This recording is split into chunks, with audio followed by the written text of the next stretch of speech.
Heureuse de vous retrouver, chers téléspectateurs, pour cette revue de l'actualité. Voici les titres. Cérémonie de prise de soutane et des ministères du lectorat et de l'acolita dans le diocèse de Porto Novo. 21 grands séminaristes ont fait un pas décisif sur le chemin vocationnel. Exposition 50 traces sur le père Thomas Mulero Djogwenou, premier prêtre du Bénin. C'était à la cathédrale de Porto Novo. Vous aurez les précisions dans cette édition. Vous suivrez également un extrait des propos de Monseigneur Bernard de Clairvaux-Torra, président de la commission épiscopale chargée des missions et pèlerinages à l'issue du pèlerinage de Yamoussoukro, édition 2025. L'édition 2025 du pèlerinage de Yamoussoukro a pris fin le dimanche dernier. Des temps forts qui ont marqué les cœurs et les esprits des pèlerins. Au terme de cette marche de foi, Monseigneur Bernard de Clairvaux-Torra, président de la commission épiscopale chargée des missions, jubilés et pèlerinages, a livré ses impressions et prodigué quelques conseils à ceux qui y ont pris part. Il est ici au micro de Larios Fassinou et Pascal Goubali. Le thème de cette marche, c'est sentiment de joie, sentiment de gratitude. Nous bénissons le Seigneur pour ses merveilles, tout ce qu'il a opéré comme merveilles, toutes les bénédictions, toutes les grâces qu'il a déversées sur son peuple réuni ici au pied de Notre-Dame de la paix. Nous le bénissons et nous le disons merci. Et en retour, nous demandons aux bénéficiaires de ces grâces-là de demeurer dans la fidélité au Seigneur. Nous restons dans la gratitude, dans l'action de grâce au Seigneur, parce que pour faire bilan, il faut prendre le temps. Il faut prendre le temps, évaluer ce que nous avons vécu, voir ce qui a été bien et continuer de bénir le Seigneur, voir ce qui a été moins bon et ensuite voir dans quelle mesure pour les prochaines éditions on peut mieux faire. L'expérience vécue ici ne doit pas rester ici. On aurait bien voulu construire des tentes et rester ici, mais l'heure est au départ. Il faut partir dans le monde sans être du monde. Partir dans le monde pour mettre en pratique, mettre en application toutes les réalités d'en haut que nous avons saisies ici, dont nous avons bénéficié. Nous devons retourner pour mettre ça en pratique, partager ça avec nos frères et sœurs en humanité. C'est ainsi que nous allons former Église, cette Église qui doit être toujours forte, cette Église qui doit être toujours en marche, en pèlerinage. Donc pèlerinage, ce n'est pas un acte ponctuel que nous posons et c'est fini, on tourne la page, non. Toute notre vie doit demeurer pèlerinage. Parlons à présent de l'ouverture du centenaire de naissance de Monseigneur Lucien Moussi Agboka, qui a eu lieu le samedi dernier à Abomey, en la cathédrale Saint-Pierre et Paul d'Abomey, par une messe d'action de grâce. Au cours de la célébration, le programme d'activité a été présenté et un appel de fonds a été fait. Suivons le point avec Immaculée Adonibo et le père Albert Afolabi. La célébration du centenaire de naissance de Monseigneur Lucien Moussi Agboka a démarré ce samedi par une messe d'action de grâce célébrée par Monseigneur Eugène Cyril Rondécan à la cathédrale Saint-Pierre et Paul d'Abomey. Après avoir parlé du parcours épiscopal du prélat défunt, l'évêque d'Abomey a présenté les activités de la commémoration. Dans les 10 mois qui nous conduisent à la date d'incidence, nous comptons animer et faire fructifier ce jubilé de naissance en réalisant les 6 objectifs suivants. 1. Redécouvrir la vie en odeur de sainteté du premier évêque du diocèse d'Abomey et conserver sa mémoire. 2. Mener des actions concrètes pour la justice, le droit et le programme d'animation économique. 3. Oser des initiatives de solidarité en faveur des malades, des personnes vulnérables et des nécessités. 4. S'initier à l'inculturation et à l'interculturalité pour en établir un rapport enrichissant. 5. Redynamiser l'écuménisme et le dialogue interreligieux. 6. Contribuer au soutien matériel et financier de la reconversion de l'Est-Foyer Sainte-Monique en institution de formation dans de nouvelles filières comme la cuisine, la boulangerie, la pâtisserie, l'hôtellerie et le tourisme dès la rentrée 2025-2026. Le parrain de l'événement a invité la communauté chrétienne à l'unité pour la réussite de la commémoration. Je voudrais nous prier, nous inviter à rester ensemble, mobilisés pour accompagner Monseigneur Moudeko et toute son équipe afin que la célébration du centenaire de naissance de Monseigneur Moussi Agboka nous permette de garder à jamais allumée la flamme de sa vie, une vie au service de Dieu, une vie au service de l'homme. L'amicale des fils et filles de Monseigneur Agboka a rendu hommage à ce prélat dont les actions restent toujours mémorables.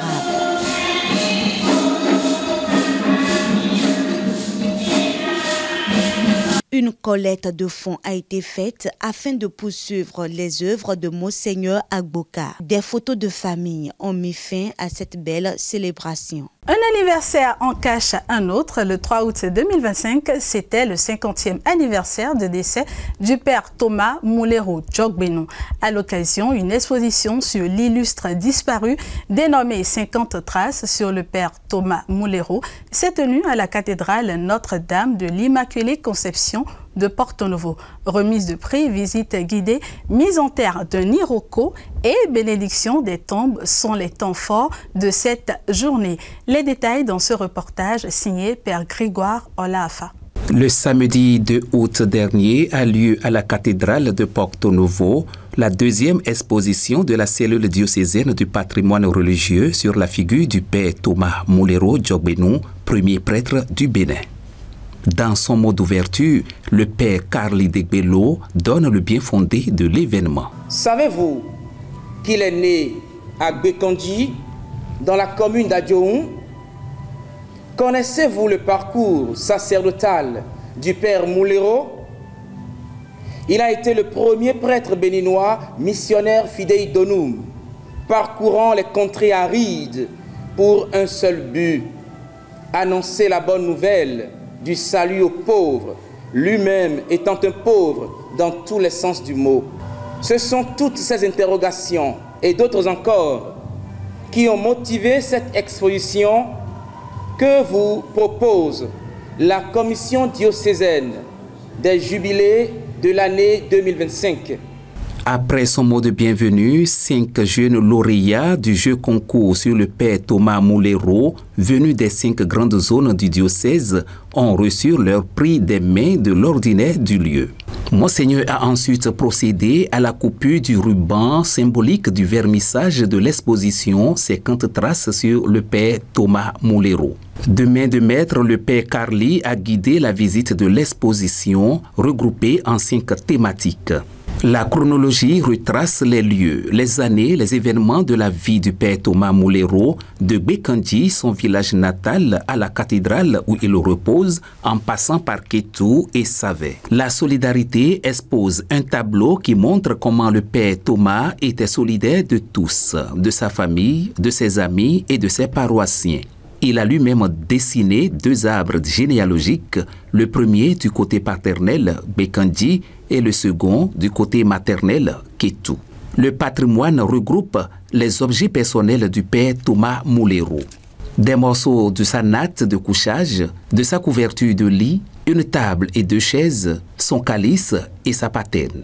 Un vélo qui lui colle à la peau, et bien évidemment sa soutane noire. 4 extraits de textes de 4 prélats illustrent les hommages qui lui sont rendus. L'extrait de l'homélie de Monseigneur Sessou à son ordination, l'extrait de l'homélie de Monseigneur Vincent Vincent à l'occasion des obsèques du Père Moulero en 1975, l'extrait de l'homélie du cardinal Bernardin Ganti à l'occasion du 25e anniversaire du décès du Père Thomas et le témoignage de Monseigneur Aristide Gonzalo à l'occasion des 90 ans de naissance du Père Thomas Moulero. Au registre du 5e thématique, les pensées du Père Thomas Moulero et les témoignages des gens qui l'ont connu. À la fin de cette visite, Monseigneur a posé un acte symbolique et mémorable en hommage au Père Thomas Moulero, Djogbenou, en plantant un iroko. Après cet acte symbolique, l'ordinaire du lieu a présidé à la cathédrale la prière du soir,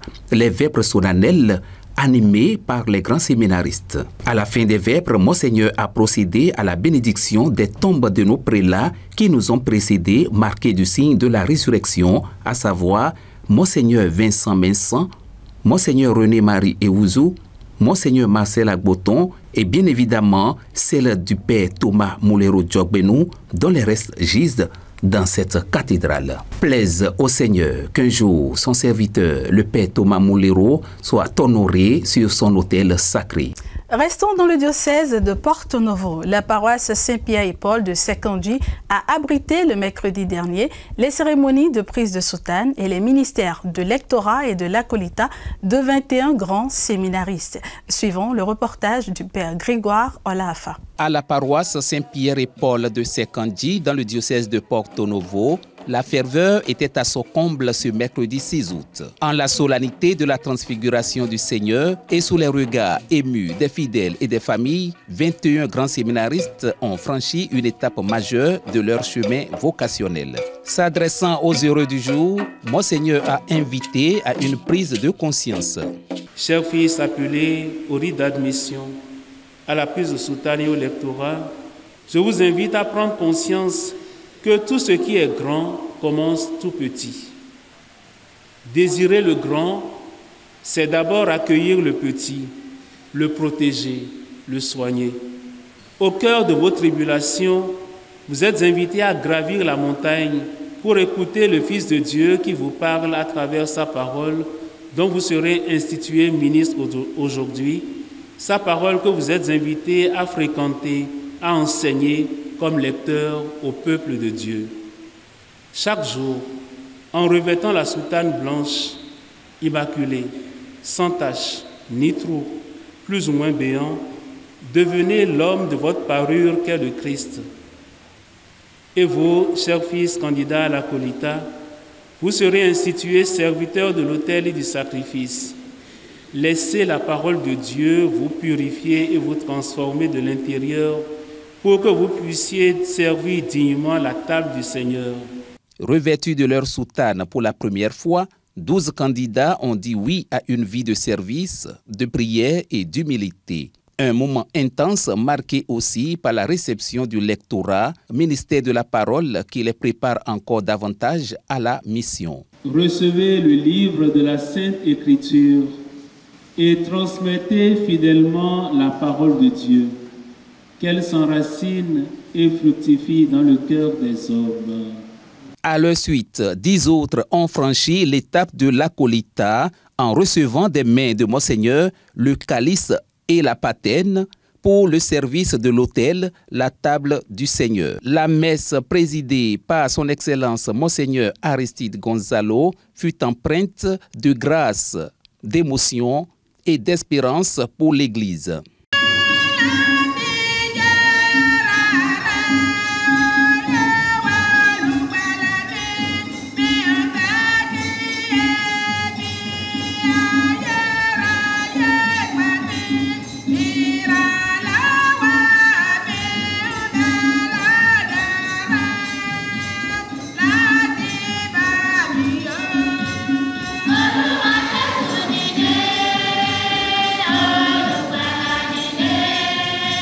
Entre chants, bénédictions et regards tournés vers l'avenir, Sekandji a vécu un moment d'église profond et vivant au rythme des pas de ses futurs ouvriers de la moisson. À l'issue de cette belle célébration eucharistique, les heureux du jour se sont exprimés au micro du Père Grégoire Olafa. Écoutons-les. Comme impression, je pourrais dire que je suis en action de grâce. Grande est ma joie de ce jour de voir que le Seigneur m'a revêtu de cette tunique qui sera désormais mon habit. Alors je rends grâce au Seigneur et je lui demande simplement de me combler de cette grâce afin que je puisse vraiment être à la hauteur de cette mission qui vient d'être la nôtre en ce jour. Je me base simplement sur la grâce du Seigneur et je me confie à la Vierge Marie, celle qui tous les jours ne cesse de garder nos pas à la suite du Christ. Alors je me confie à la prière de toute la communauté chrétienne et je m'avance droit devant sur le chemin du Seigneur. C'est une action de grâce. C'est le Seigneur qui a fait grâce en nous appelant à son sacerdoce. Et la joie qui m'anime actuellement, c'est simplement un sentiment de joie, d'allégresse et de reconnaissance surtout. C'est la grâce de Dieu qui me permettra de franchir les autres étapes et d'aller jusqu'au bout de ma vocation. Donc c'est la grâce de Dieu qui travaillera pour le reste du temps. Je me répands en action de grâce au Seigneur en ce jour où dans sa grande miséricorde, il m'a fait la faveur du rite d'admission, de la prise de soutane et du lectorat. Que son nom soit béni. En ce grand jour, je voudrais me recommander au Seigneur qui est la source de toute grâce et de tout bien. Lui, dont je suis appelé désormais à proclamer la parole de Dieu dans la communauté chrétienne. Que le Seigneur, dans sa grande miséricorde, affermisse mes pas à sa suite et fasse de moi un ouvrier dans sa moisson. Ma joie est très grande et m'anime aussi l'émotion qui m'anime en ce moment singulier où le Seigneur me fait la grâce à moi et à mes frères, des grâces des ministères du lectorat pour nous et de l'acolita pour les autres. Je suis profondément reconnaissant à Dieu pour le choix qu'il a daigné jeter sur nous, sur moi, et en m'appelant et en me secourant de toute sa force en tout temps.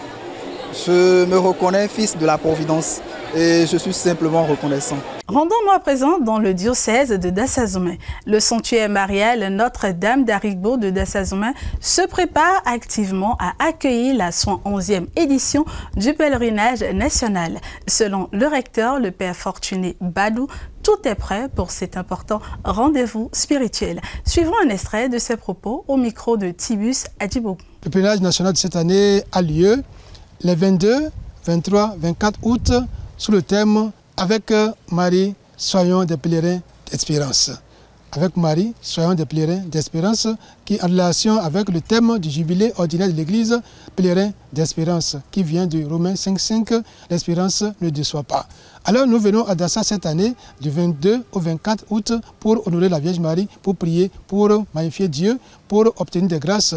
Soyons nombreux et nombreuses à venir avec nos familles, avec toutes les intentions auprès de la Vierge Marie ici à Dassa, et passons le message autour de nous. Les affiches sont parties sur les paroisses, les laissez-passer sont partis dans les diocèses. Faisons tout pour être là les 22, 23 et 24 août, nombreux, nombreuses, en tant que fils et filles, la Vierge Marie, notre Dame d'Arigbo de Dassa, reine de la paix et de l'unité, qui est toujours là pour nous accueillir et pour nous obtenir des grâces spéciales venant de son Fils Jésus-Christ. La particularité, c'est que nous sommes en train de clôturer le jubilé de 70 ans, mais qui entre dans l'année jubilaire ordinaire de l'Église. Donc, nous venons pour bénéficier des indulgences plénières.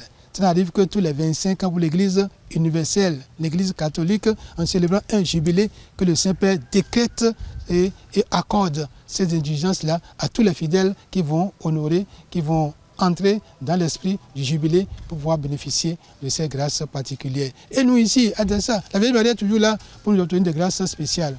Les témoignages sont abondant dans ce sens-là.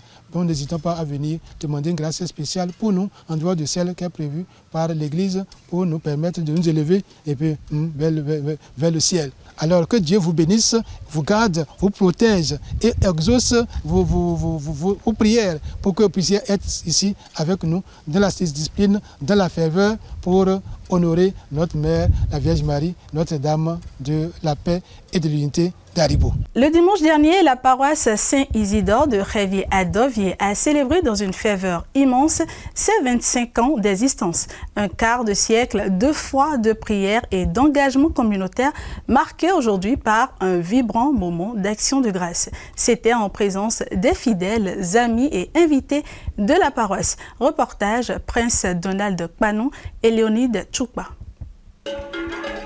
Vêtus du pagne spécialement conçu pour l'occasion, fidèles, invités et autorités religieuses se sont réunis pour dire merci à Dieu, lui qui a accompagné chacun de leurs pas pendant les 25 dernières années. À l'ouverture de cette célébration eucharistique, le curé de la paroisse Saint-Isidore du Révier à Dovier, prenant la parole, a souhaité la bienvenue à toute la communauté mobilisée pour l'occasion. Voilà 25 années que la semence de la parole a été jetée ici, sur cette terre bénie, par des hommes et des femmes de foi. 25 ans de prière, de célébration, d'efforts missionnaires, de catéchèse, de défis aussi, mais surtout 25 années de fidélité de Dieu à son peuple. Nous rendons grâce au Seigneur pour le chemin parcouru, pour tous les ouvriers. Dans son homélie, le célébrant principal a lancé un appel vibrant à la fidélité à Dieu et à l'engagement renouvelé dans la construction d'une église vivante, solidaire et enracinée dans l'espérance. 25 ans d'évangélisation de la paroisse Saint-Isidore. Aussi, 70 ans de vie pastorale de notre archidiocèse. Alors que ces jubilés nous ouvrent les chemins de la conversion, la vraie conversion d'hommes ressuscités. Et dans cette résurrection, nous communions à Jésus et nous nous transformons chaque jour en des hommes et des femmes chrétiens et chrétiennes au milieu de cette société en vue du bonheur et du vrai bonheur qui commence en Dieu et qui termine en Dieu et qui chemine vers la résurrection qui est le vrai bonheur. Le président du comité d'organisation, dans son mot de remerciement, a salué la mobilisation de tout fidèle, donateurs et amis de la paroisse, tout en rappelant que le succès de cette fête est le fruit d'un travail collectif. Depuis le dimanche 29 décembre 2025, où le père curé a pris l'initiative d'installer le comité d'organisation, nous avons observé la mobilisation de tout un chacun de vous autour de ce comité au fin de la réussite de l'événement. Nous sommes particulièrement reconnaissants envers le conseil paroissial, avec à sa tête le père curé, tous les groupes et mouvements de la paroisse et les différents donateurs qui n'ont ménagé aucun effort pour faire de cet événement une réussite. La journée jubilaire s'est poursuivie avec une vente de charité dont les fonds sont destinés à la poursuite du chantier de l'église en construction. 25 ans de foi, 25 ans de prière, 25 ans d'espérance, et ce n'est qu'un début que Saint-Isidore continue d'intercéder pour sa paroisse. Après la célébration eucharistique et les moments forts de la journée, quelques fidèles et invités ont accepté de partager leurs émotions, souvenirs et impressions. Écoutons-les. Alors, je voudrais dire un sincère merci, un profond merci à toute la communauté paroissiale Saint-Isidore de Révier à Dovier qui est avec moi depuis que j'ai commencé mon ministère comme pasteur propre de cette Église. Je n'ai manqué d'aucun soutien. Jour et nuit, ils sont là à me soutenir dans les initiatives que nous prenons. Alors je voudrais remercier le conseil pastoral, je voudrais remercier les membres du comité d'organisation de cette célébration, malgré le court délai que je leur ai donné, puisque nous avons commencé les préparatifs un peu tardivement. Mais vous voyez ce que je vois une fête avec beaucoup de joie sur les visages, une belle célébration liturgique et bien sûr la joie que je vois avec les invités. Je suis vraiment content. Je suis venu parce que nous sommes la paroisse Saint-Isidore d'Adovier était une chapelle de Sainte-Bernadette Soubirous. Et puis dans l'association dans laquelle je suis le premier responsable, il y a beaucoup de membres qui sont encore ici. Donc nous sommes d'office invités et pour participer à la joie, à la fraternité de nos frères. On veut de la mobilisation totale de tout le corps de l'Église. Nous avons vu la mobilisation des anciens prêtres qui sont là. Nous avons vu les prêtres de la communauté des SMA qui sont représentés au haut niveau, qui sont là avec les religieux aussi de plusieurs congrégations qui sont vraiment mobilisées pour l'événement. Ça montre jusqu'à quel niveau les organisateurs ont travaillé d'arrache-pied pour avoir toutes ces mobilisations. Au-delà de ça, nous avons vu toute la communauté qui est représentée. Nous avons vu plusieurs chorales qui ont presté et nous avons été touchés vraiment par la mobilisation. Je suis là pour fêter avec la paroisse et mes premières impressions sont des sentiments d'action de grâce, de reconnaissance au Seigneur pour toutes les merveilles qu'il a accomplies dans la vie de cette communauté paroissiale qui depuis 25 ans a évolué, a grandi dans le Seigneur. Je bénis le Seigneur pour cette croissance. Et à voir tout ce qui a été mis sur pied, vraiment pour commémorer ce jubilé d'argent, je ne peux que rendre grâce à Dieu. Ce sera tout pour cette revue de l'actualité sur Lumen Christi TV. Merci de l'avoir suivi. Très bon week-end à chacun et à tous.